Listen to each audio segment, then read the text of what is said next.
السلام عليكم ورحمة الله وبركاته. الحمد لله الحمد لله وكفى والصلاة والسلام على رسوله المجتبى أما بعد. قال الله سبحانه وتعالى في القرآن العظيم والفرقان المجيد: أعوذ بالله من الشيطان الرجيم. بسم الله الرحمن الرحيم. وقضى ربك ألا تعبدوا إلا إياه وبالوالدين إحسانا إما يبلغن عندك الكبر أحدهما أو كلاهما فلا تقل لهما أف ولا تنهرهما وقل لهما قولا كريما واخفض لهما جناح الذل من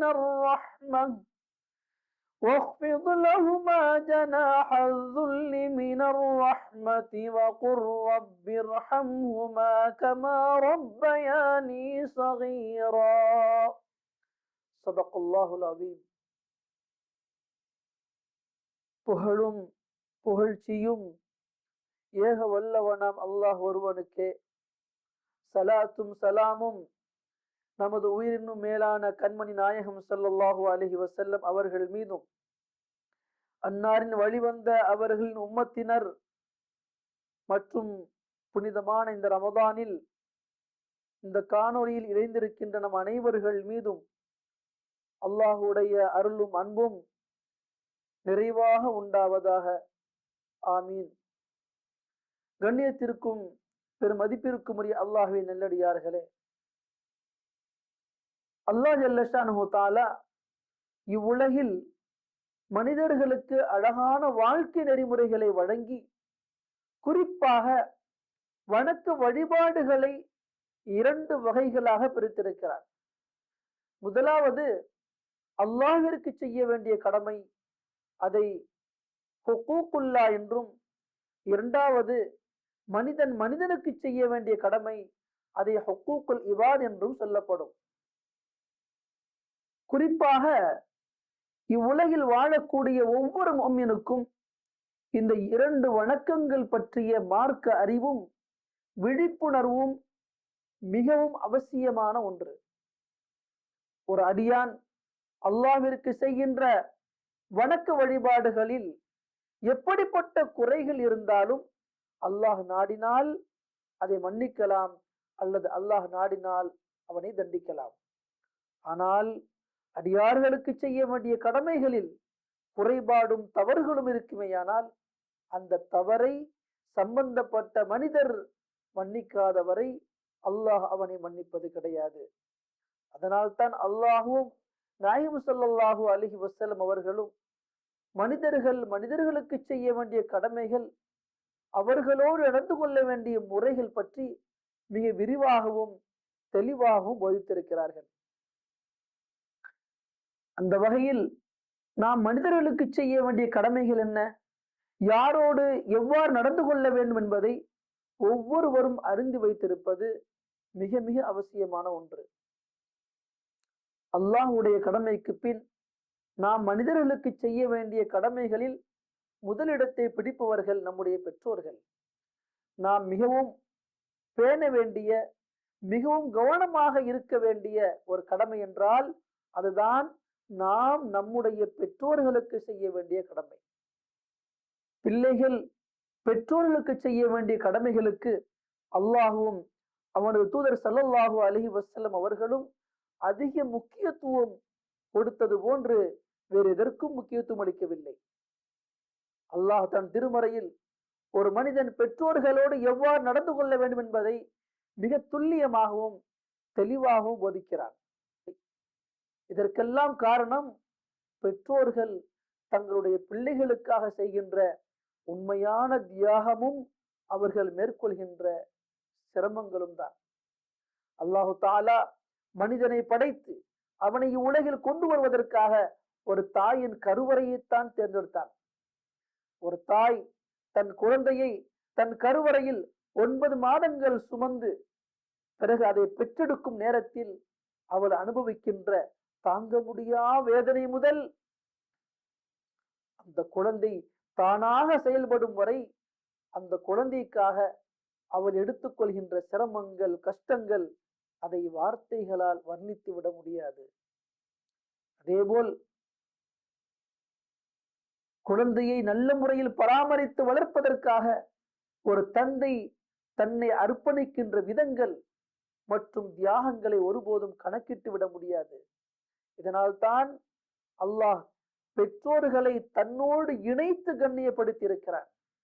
அல்லாஹு தாலா தனது திருமறையில் பல இடங்களில் தனக்கு இணை வைக்க கூடாது என்று சொல்லிவிட்டு அடுத்ததாக ஒவ்வொருவரும் தங்களுடைய பெற்றோர்களோடு நல்ல முறையில் நடந்து கொள்ளுங்கள் என்பதைத்தான் போதிக்கிறார்.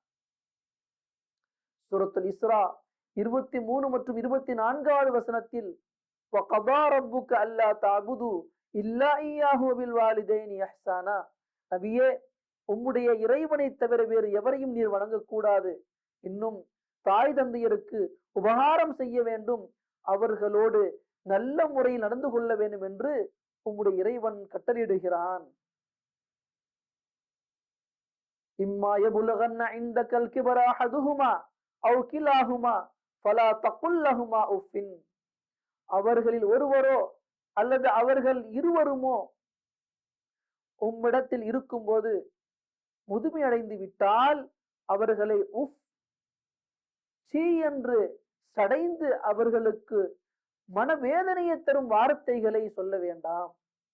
பலா தன்ஹருஹுமா, அவ்விருவரையும் வயதான காலத்தில் உம்மிடமிருந்து விரட்டிவிட வேண்டாம். வகுல்லஹுமா கௌலன் கரீமா, இன்னும் அவர்களோடு எப்பொழுது பேசினாலும் கனிவான கண்ணியமான வார்த்தையே பேசுங்கள். வக்ஃபிது லஹுமா ஜனாஹ துல்லி மினர் ரஹ்மா, இன்னும் இரக்கத்தோடும் அன்போடும் பணிவு என்னும் இறக்கையை அவ்விருவருக்காக தாழ்த்திக் கொள்வீராக. அதாவது அவர்களுக்கு முன்னால் மிகவும் ஒழுக்கத்தோடும் பணிவோடும் இரக்க குணத்தோடும் நடந்து கொள்வீராக. வகுர் ரப்பிர்ஹம்ஹுமா கமா ரப்பயானி சகீரா, இது மட்டும் போதாது, மாறாக என் இறைவனே நான் சிறுபிள்ளையாக இருந்தபோது என்னை அன்போடும் பாசத்தோடும் இரக்கத்தோடும் அவ்விருவரும் வளர்த்தது போல் அவர்களின் வயதான இந்த காலத்தில் நீயும் அவர்கள் மீது இரக்க குணத்தை வெளிப்படுத்தி அவ்விருவருக்கும் கிருபை செய்வாயாக என்று கூறி என்னிடம் பிரார்த்தனை செய்யுங்கள் என்று மனித இனத்திற்கே அல்லாஹ் தஆலா கட்டளையிடுகிறார். கண்ணியத்திற்குரியவர்களே, பெற்றோர்கள் விஷயத்தில் இப்படிப்பட்ட அற்புதமான அழகான ஒழுக்கத்தை, அழகான நடைமுறையை அல்லாஹ்வை தவிர வேறு யாராலும் போதிக்க முடியாது. அதனால்தான் இவ்வுலகம் உள்ளளவும், ஏன் நாளை மறுமை வரையிலும் தன் அடியார்களுக்கு வழிகாட்டக்கூடிய தன் வேதமாகிய திருமறை அல் குர்ஆனில் இந்த விஷயத்தை அல்லாஹ் தஆலா பதிவு செய்தான். அதேபோல் சூரா லுக்மானிலும் மனிதனுக்கு அதேபோல் சூரத்து லுக்மானிலும் மனிதனுக்கு உபதேசம் செய்கின்ற பொழுது அனிஷ்குர்லி வலிவாலிதைக்க, எனக்கு நன்றி செலுத்து என்று கூறிய பிறகு உன்னுடைய பெற்றோருக்கும் நன்றி செலுத்து என்று கூறுகிறான். அப்படியானால் இவ்வுலகில் நாம் அதிகம் நன்றி செலுத்துவதற்கு கடமைப்பட்டவர்கள் நம்முடைய பெற்றோர்கள் தான்.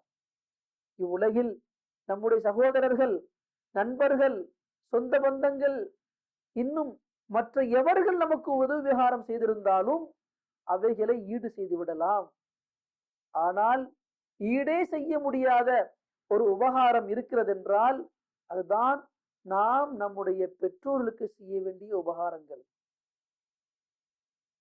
இதற்கெல்லாம் காரணம், ஒரு தாய் தன் பிள்ளையை பல மாதங்கள் சுமந்து இரவு காலங்களில் விழித்து தன்னுடைய இரத்தங்களை அந்த குழந்தைக்கு பாலாக கொடுத்து தன்னை அர்ப்பணிக்கிறார்.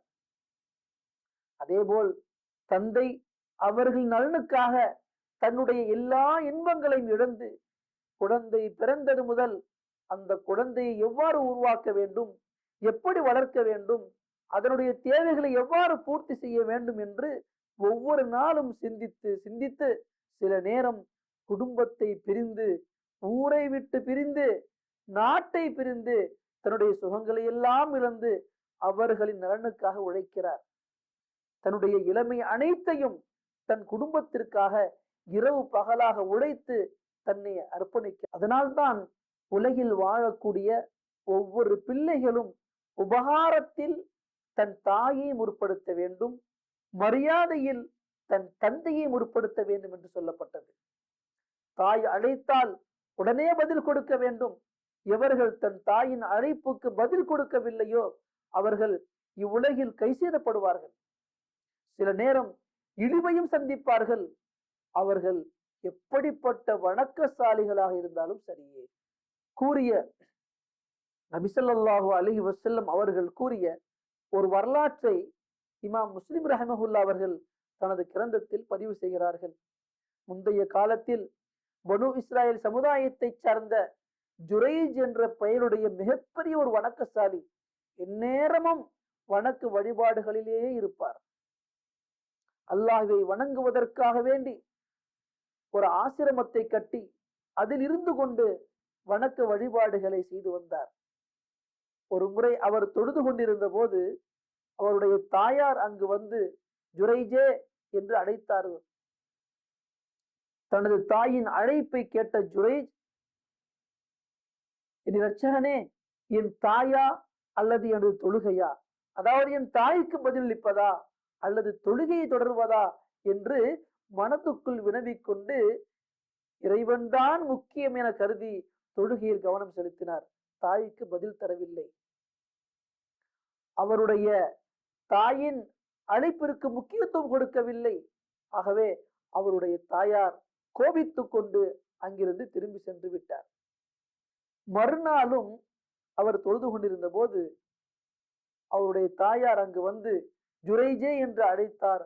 அப்போதும் அவர், என் இரட்சகனே, என் தாயா அல்லது என் தொழுகையா என்று மனதிற்குள் வினவிக்கொண்டு தொழுகைதான் முக்கியம் என கருதியவராக தொழுகையில் கவனம் செலுத்தினார்.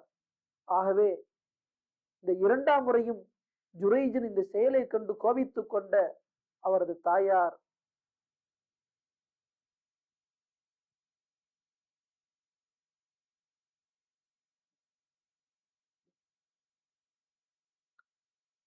ஆகவே ஜுரைஜின் இந்த செயலை கண்டு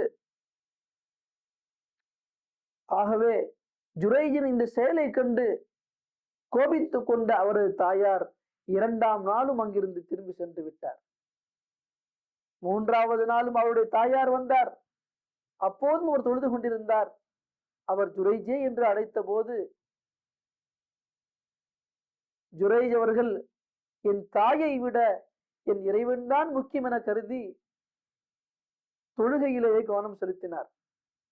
உடனே அவருடைய தாயார் கோபித்தவராக, கடுமையான கோபம் கொண்டவராக, இறைவா, என்னுடைய அழைப்பிற்கு பதில் தராத அவனை, அதாவது ஜுரைஜை, விபச்சாரியின் முகத்தில் விழிக்க செய்யாமல் மரணத்தை கொடுக்காதே என்று அல்லாஹ்விடத்தில் முறையிட்டு விட்டு அங்கிருந்து சென்று விடுகிறார்கள். அல்லாஹ் தாலா அவரது தாயாரின் இந்த மனவேதனையை புரிந்து கொண்டு ஜுரைஜை சோதித்தான். வரலாற்றிலே பதிவு செய்யப்படுகிறது, பனு இஸ்ராயல் சமுதாயத்தார் ஜுரைஜின் வணக்க வழிபாடுகளை பற்றி புகழ்ந்து பேசிக் கொண்டிருந்தார்கள். அந்த அளவிற்கு வணக்க வழிபாடுகளிலே எந்நேரமும் மூழ்கி கிடப்பவர். பனு இஸ்ராயலில் அழகுக்கு பெயர் போன விபச்சாரத்தில் ஈடுபட்டு வந்த ஒரு பெண் ஒருத்தி இருந்தாள். அவள் பனு இஸ்ரேல் அந்த மக்களிடம், நீங்கள் விரும்பினால் உங்களுக்காக அவரை குழப்பத்தில் ஆழ்த்துகிறேன் என்று கூறிவிட்டு ஜுரைஜ் அவரிடம் வந்து தன்னை ஒப்படைத்தார். ஆனால் ஜுரைஜ் அவர்கள் அந்த பெண்ணை ஒருபோதும் ஏறிட்டு பார்க்கவில்லை. இதனால் ஆத்திரமடைந்த அந்த பெண் ஜுரைஜ் அவர்களை பழி வாங்குவதற்காக ஒரு ஆட்டு இடையனிடம் சென்றாள். அவன் ஜுரைஜின் ஆசிரமத்துக்கு அதிகம் வரக்கூடிய பழக்கமுடையவனாக இருந்தான். தன்னை தகாத உறவால் அனுபவித்துக் கொள்ள அந்த ஆட்டு இடையனுக்கு அந்த பெண் வாய்ப்பளித்தாள். அவனும் அவளோடு தகாத உறவில் ஈடுபட்டான். இதனால் அவள் கர்ப்பமுற்றால், குழந்தையும் பிறந்தது. இதை சரியான வாய்ப்பாக பயன்படுத்திக் கொள்வதற்காக அந்த பெண் இது ஜுரைஜுக்கு பிறந்த குழந்தை என்று அங்குள்ள மக்களிடம் கூறினாள். இதை கேள்விப்பட்டதும் அந்த மக்கள் எல்லாம் கொந்தளித்து போனார்கள். ஆத்திரமடைந்தவர்களாக ஜுரைஜ் அவர்களை ஆசிரமத்திலிருந்து வெளியே தள்ளி அந்த ஆசிரமத்தை அடித்து நொறுக்கினார்கள், தரைமட்டமாக்கி விட்டார்கள். அது மட்டுமல்ல, ஜுரைஜ் அவர்களை அடிக்க ஆரம்பித்த போது ஜுரைஜ் அவர்கள் அந்த மக்களிடம், உங்களுக்கு என்ன நேர்ந்தது, ஏன் இப்படி செய்கிறீர்கள் என்று கேட்டார். அதற்கு அந்த மக்கள், நீர் எங்களிடம் நல்லவரை போல் நடந்து கொண்டு எங்களுக்கு பின்னால் இந்த பெண்ணோடு தகாத உறவு வைத்திருக்கிறீர், அதனால் அவள் குழந்தையை பெற்றெடுத்து விட்டாள் என்று கூறினர். உடனே ஜுரைஜ் அவர்கள், அந்த குழந்தை எங்கே என்று கேட்டார். மக்கள் அந்த குழந்தையை கொண்டு வந்தனர். அப்போது ஜுரைஜ் அவர்கள், நான் தொழுது முடிக்கும் வரை என்னை தொடவிடுங்கள், எனக்கு தொந்தரவு கொடுக்காதீர்கள் என்று கூறிவிட்டு தொழ ஆரம்பித்தார்கள். அல்லாஹ்விடத்தில் உதவி தேடினார்கள். தொழுகையை முடித்ததும் அங்கு கூடியிருந்த மக்கள் முன்னிலையில் அந்த குழந்தையிடம் வந்து அதன் வயிற்றில் தனது விரலால் குத்துகிறார். லேசாக குத்தினார்கள். பிறகு அந்த குழந்தையிடம், உன் தந்தை யார் என்று கேட்டார். அதற்கு அந்த குழந்தை, இன்ன ஆட்டு இடையன்தான் என் தந்தை என்று கூறியது. இதை கேட்ட அந்த மக்கள் ஆச்சரியத்தில் உறைந்து போனர். காரணம் என்னவென்று சொன்னால், இயற்கையிலேயே பிறந்த குழந்தை ஒருபோதும் பேசாது. குழந்தை பருவத்தில் பேசிய குழந்தைகள் அதுவும் ஒன்று. பிறகு அந்த மக்கள் உண்மையை உணர்ந்து கொண்டு ஜுரைஜ் அவர்களிடம் மன்னிப்பு கேட்டார்கள். அவர்களை கட்டி அணைத்தார்கள், அவர்களுக்கு முத்தமிட்டார்கள். பிறகு அந்த பெண்ணை கடுமையாக கோபித்துக் கொண்டார்கள், கண்டித்தார்கள். அது கண்ணியத்திற்குரிய அல்லாஹ்வின் நல்லடியார்களே, இந்த இடத்தில் ஒரு விஷயத்தை நன்கு கவனிக்க வேண்டும். ஒரு மனிதனுடைய வார்த்தை எந்த அளவுக்கு அல்லாஹ்விடத்தில் முக்கியத்துவம் வாய்ந்ததை பார்க்க வேண்டும். நல்ல வேளை ஜுரைஜ் அவர்களுடைய தாயார் வார்த்தைகளை மிகவும் கவனமாக பயன்படுத்தி அவரை விபச்சாரி முகத்தில் விழுக்கச் செய் என்று கூறி முடித்துக் கொண்டார்கள். இல்லை என்றால் அவர்கள் இன்னும் சோதனையில் ஆழ்த்தப்பட்டிருப்பார்கள். கண்ணியத்திற்குரிய அல்லாஹ்வின் நல்லடியார்களே, இந்த வரலாறு நமக்கு போதிக்கின்ற பாடம் என்னவென்றால், ஒரு மனிதன் எவ்வளவு பெரிய வணக்கசாலியாக இருந்தாலும் தாய் தந்தையர்கள் அழைத்தால் அவர்கள் அழைப்பிற்கு உடனே பதில் கொடுக்க வேண்டும். ஆனால் என்று நம்மில் பலர் தாய் தந்தையர் அழைத்து பதில் கொடுப்பது தூரமான விஷயம். மாறாக தகாத வார்த்தைகளாலும் அவர்களுடைய மனதை புண்படுத்தக்கூடிய செயல்களாலும் மிக கடினமான சொற்களாலும் ஏசி பேசி அவர்களின் வயதான காலத்தில் அவர்களை சுமையாக கருதி முதியோர் இல்லங்களில் சேர்க்கின்ற எத்தனையோ துர்பாக்கியமான பிள்ளைகளை இவ்வுலகில் நாம் பார்க்கிறோம். ஒரு முறை அபு கஸ்ஸான் என்பவர் கூறுகிறார்கள், நானும் என் தந்தையும் ஒரு வெயில் காலத்தில் நான் முன்னாலும் என் தந்தை எனக்கு பின்னாலுமாக நடந்து வந்து கொண்டிருந்தோம். அப்போது அந்த வழியாக அபூ ஹுரைரா ரலியல்லாஹு அன்ஹு அவர்கள் எங்களோடு இணைந்து கொண்டார்கள். பின்னர் எங்கள் இருவரையும் பார்த்துவிட்டு என்னிடம் இவர் யார் என்று கேட்டார்கள். அப்போது நான் இவர் என்னுடைய தந்தை என்று பதில் கூறினேன். உன் தந்தையா என்ற ஆச்சரியத்தோடு கேட்டுவிட்டு, நீ குர்ஆனுக்கும் நபியின் வழிமுறைக்கும் மாறு செய்து தவறிழைத்து விட்டாய் என்று என்னை கூறினார்கள். பிறகு, உன் தந்தைக்கு முன்பாக நடந்து செல்லாதே, அவருக்கு பின்னாலோ அல்லது வலதுபுறமாகவும் நடந்து செல். அவரை ஒருபோதும் பெயர் கூறி அழைக்காதே, உமக்கும் அவருக்கும் இடையே எவரையும் சேர்த்து கொள்ளாதே. உன் தந்தையும் நீயும் சாப்பிடும் உணவில் இறைச்சி துண்டு இருந்தால் உன் தந்தை பார்த்து கொண்டிருக்க அந்த இறைச்சி துண்டு எதையும் அவருக்கு முன்னதாக நீ எடுத்து சாப்பிடாதே. ஏனெனில் அந்த இறைச்சி துண்டை அவர் சாப்பிடுவதற்கு கூட ஆசைப்படலாம். ஒரு இடத்திற்கு நீங்கள் சென்றால் அவர் உட்காருவதற்கு முன்னால் நீ உட்காராதே, அவர் தூங்கும் முன் நீ தூங்காதே என்று நபி அவர்கள் போதித்த தந்தையின் கண்ணியத்தை அழகான முறையில் எனக்கு உபதேசமாக கூறினார்கள். கண்ணியத்திற்குரியவர்களே, இவ்வுலகில் ஒரு மனிதன் பதவியாலும் படிப்பாலும் பொருளாதாரத்தாலும் எவ்வளவுதான் உயர்ந்திருந்தாலும் தன்னுடைய பெற்றோர்களுக்கு முன்னால் தன்னை ஒருபோதும் உயர்வாக காட்டிக்கொள்ளக் கூடாது. அப்படி காட்டிக்கொள்பவர்கள் உண்மையிலேயே ஒழுக்கமான நன்மக்களாக இருக்கவே முடியாது. எல்லாம் வல்ல அல்லாஹ் இந்த புனிதமான ரமலானின் பரக்கத்தினால் பெற்றோர்கள் விஷயத்தில் அல்லாஹும் அவனுடைய தூதருமாகிய நபியவர்களும் எப்படிப்பட்ட வழிமுறையை நமக்கு காட்டி கொடுத்தார்களோ அப்படிப்பட்ட வழிமுறையை எடுத்து நடக்கின்ற நன்மக்களாக நம் அனைவரையும் ஆக்கி அருள்வானாக. ஆமீன் யா ரப்பல் ஆலமீன். அஸ்ஸலாமு அலைக்கும் வரஹ்மத்துல்லாஹி வபரகாத்துஹு.